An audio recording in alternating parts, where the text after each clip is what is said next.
Bismillahirrahmanirrahim. Assalamualaikum warahmatullahi wabarakatuh.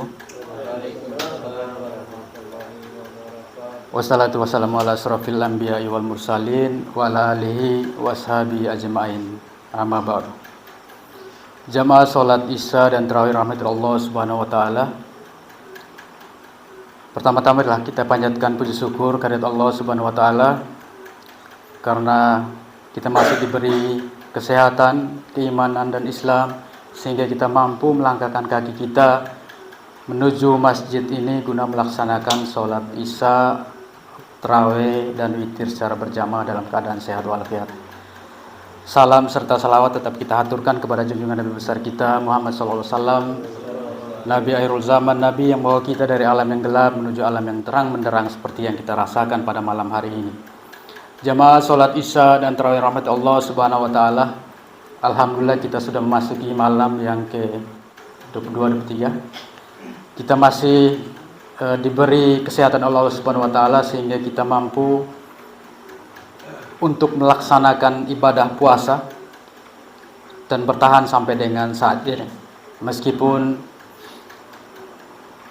ada yang sudah berhenti di tengah jalan, namun kita adalah orang-orang pilihan sehingga kita masih bisa bertahan untuk mencapai puncak nanti Idul Fitri. Jamaah salat Isya dan tarawih rahmat Allah Subhanahu wa taala. Ibadah puasa dibagi menjadi beberapa keistimewaan. Yang pertama, ibadah puasa ini pahalanya itu diberikan langsung oleh Allah Subhanahu wa taala. Ibadah puasa ini berbeda dengan ibadah-ibadah yang lain karena pahalanya itu bisa melebihi dari 10 kali lipat, 70 sampai dengan 700 kali lipat apabila kita melaksanakannya dengan niat ikhlas karena Allah dan tujuan bertakwa kepada Allah Subhanahu wa taala. Dalam hadis, man shoma Ramadan imanan wa ihtisaban ghufirallahu ma taqaddama min dzambi. Barang siapa yang berpuasa karena iman dan mengharapkan pahala, maka akan dihapuskan dosa-dosa yang telah lalu. Jamaah salat Isya dan tarawih rahmat Allah Subhanahu wa taala, ibadah puasa ini berbeda dengan ibadah-ibadah lain karena dalam rukun Islam itu ada 5. Yang pertama, meyakini bahwa Allah Subhanahu wa taala sebagai sang pencipta dan Nabi Muhammad SAW sebagai nabi.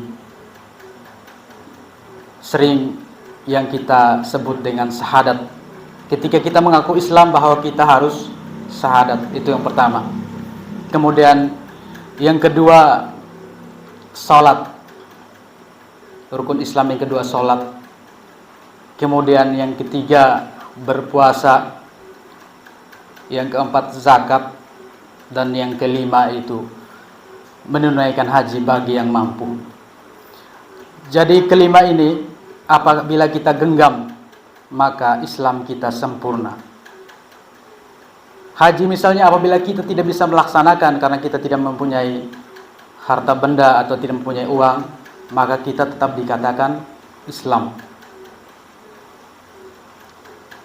Zakat mungkin kalau kita tidak mampu membayarnya, kita masih bisa dikatakan Islam.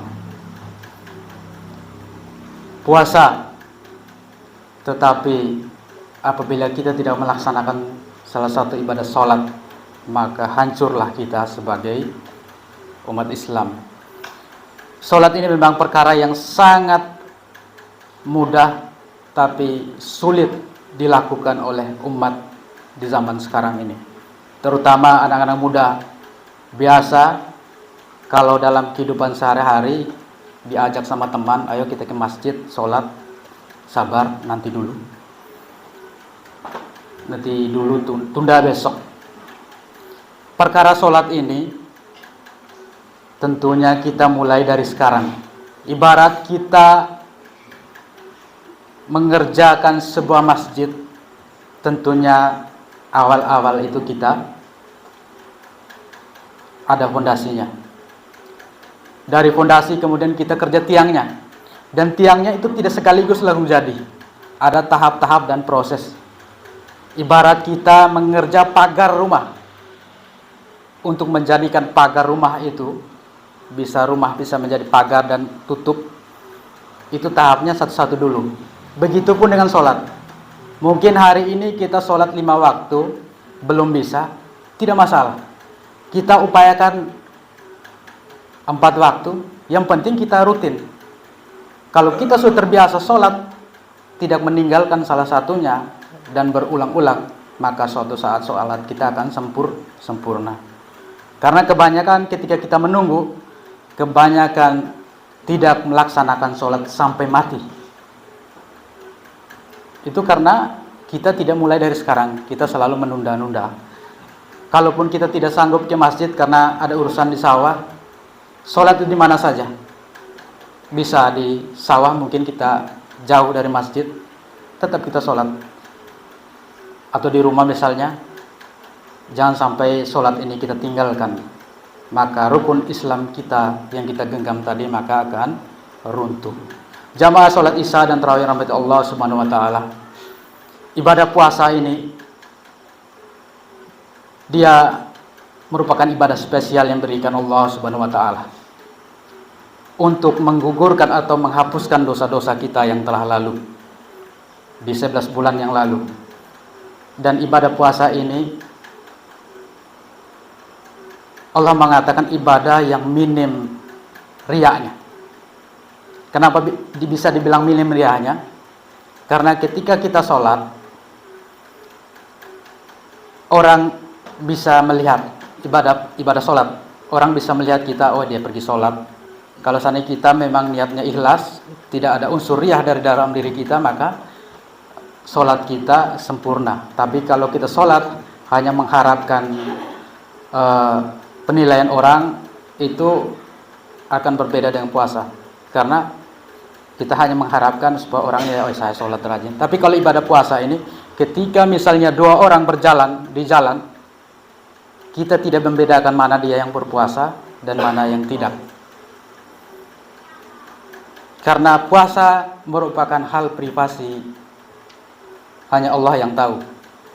Sekalipun kita berbohong dengan teman, wah saya puasa, padahal dia tidak berpuasa, tapi tidak bagi Allah. Begitupun perbandingan ibadah puasa dengan zakat. Zakat takarannya jelas.